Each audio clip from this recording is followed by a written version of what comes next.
എല്ലാവർക്കും ഒരിക്കൽ കൂടി സ്വാഗതം. ഇന്ന് നമുക്ക് നല്ല ടേസ്റ്റി ആയിട്ട് മസാല ദോശ ഉണ്ടാക്കുന്നത് എങ്ങനെയാണെന്ന് നോക്കാം. വളരെ കുറച്ച് ഇൻഗ്രീഡിയൻസും മസാലയും ഉപയോഗിച്ചിട്ടുള്ള മസാല ദോശയാണ് ഇത്. ഇനി നമുക്ക് മസാല ദോശയ്ക്ക് വേണ്ടിയിട്ട് എന്തൊക്കെയാണ് വേണ്ടതെന്ന് നോക്കാം. ഇവിടെ ഒരു 4 ഉരുളക്കിഴങ്ങ് ചതുരത്തിൽ മുറിച്ച് വെള്ളത്തിലിട്ട് വെച്ചിട്ടുണ്ട്. ഇത് 2 ചെറിയ സവാള ചെറുതായിട്ട് അരിഞ്ഞതാണ്, ഒരു ക്യാരറ്റ് ചെറുതായിട്ട് മുറിച്ചത്, ഒരു ചെറിയ കഷ്ണം ഇഞ്ചി ചെറുതായിട്ട് കൊത്തി അരിഞ്ഞത്. ഇഞ്ചി ഇതുപോലെ കൊത്തി അരിയുന്നതിന് പകരം ചതച്ചെടുത്താലും മതി. എരിവിനാവശ്യമായിട്ടുള്ള പച്ചമുളക് ചെറുതായിട്ട് അരിഞ്ഞത്, 5-6 അല്ലി വെളുത്തുള്ളി ചെറുതായിട്ട് അരിഞ്ഞത്. ഇത്രയും സാധനങ്ങളാണ് ഇതിലേക്ക് ആവശ്യം. ഞാനിവിടെ ഒരു പ്രഷർ കുക്കറിൽ എല്ലാം കൂടെ വഴറ്റിയെടുത്ത് വേവിക്കുകയാണ് ചെയ്യുന്നത്. പ്രഷർ കുക്കർ ഇവിടെ അടുപ്പത്ത് വെച്ചിട്ടുണ്ട്. ഇതിലേക്ക് കുറച്ച് വെളിച്ചെണ്ണ ഒഴിച്ചു കൊടുക്കാം. എണ്ണ ചൂടായി വരുമ്പോൾ ഇതിലേക്ക് വെളുത്തുള്ളി, ഇഞ്ചി, സവോള, പച്ചമുളക്, കറിവേപ്പില ഇത്രയും സാധനങ്ങൾ ചേർത്ത് കൊടുക്കാം.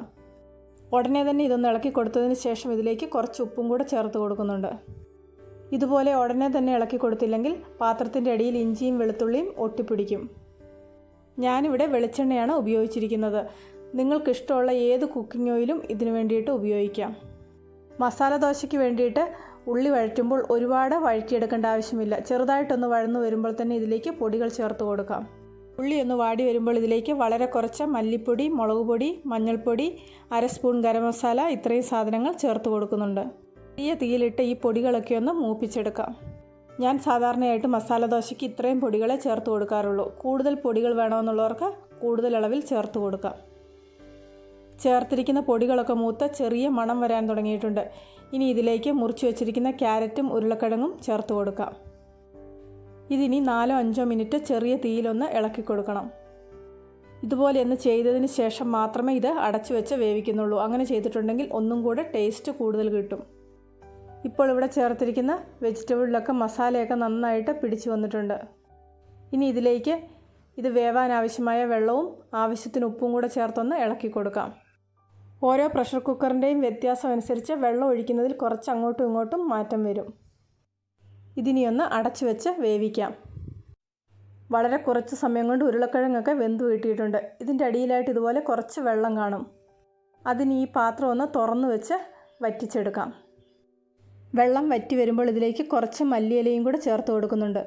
മല്ലിയില വേണ്ടാത്തവർക്ക് ഇതിന് പകരമായിട്ട് കറിവേപ്പില ചേർത്ത് കൊടുക്കാം. ഈ വെന്ത് വന്ന ഉരുളക്കിഴങ്ങും ക്യാരറ്റും ഒക്കെ ചെറുതായിട്ടൊന്ന് ഉടച്ചു കൊടുക്കാം. കൂട്ടിവിടെ റെഡി ആയിട്ടുണ്ട്. ഇവിടെ ദോശയ്ക്ക് വേണ്ടിയിട്ട് ഞാൻ എടുക്കുന്നത് തലേദിവസം അരച്ച് വെച്ച ഇഡ്ഡലി ബാറ്ററിൻ്റെ ബാക്കിയാണ്. ഇതൊന്നുകൂടി ഒന്ന് ഇളക്കി കൊടുക്കാം. ഇവിടെ ഒരു ദോശക്കല്ല് അടുപ്പത്ത് വെച്ചിട്ടുണ്ട്. ഇതിലേക്ക് കുറച്ച് നെയ്യ് കൂടെ ഒഴിച്ചു കൊടുക്കാം.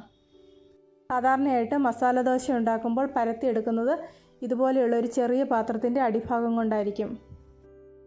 പ്രാക്ടീസ് ഉള്ളവർക്ക് അങ്ങനെ ചെയ്യാം. എനിക്ക് സാധാരണ ഇതുപോലെ തവി കൊണ്ട് കോരി ഒഴിച്ചിട്ട് ഉണ്ടാക്കുന്നതാണ് വശം. ദോശ ഇവിടെ നന്നായിട്ട് പരത്തിയെടുത്തിട്ടുണ്ട്. ഈ ഒരു കട്ടിയിൽ പരത്തിയെടുക്കുന്നതാണ് നല്ലത്. ഇതിലും കനം കുറഞ്ഞിട്ടുണ്ടെങ്കിൽ മടക്കിയെടുക്കുന്ന സമയത്ത് ഇത് പൊട്ടിപ്പോകും.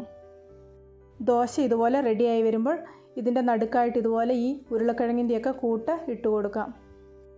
അതിനുശേഷം ഇതുപോലെ ഒന്ന് മടക്കിയെടുക്കാം.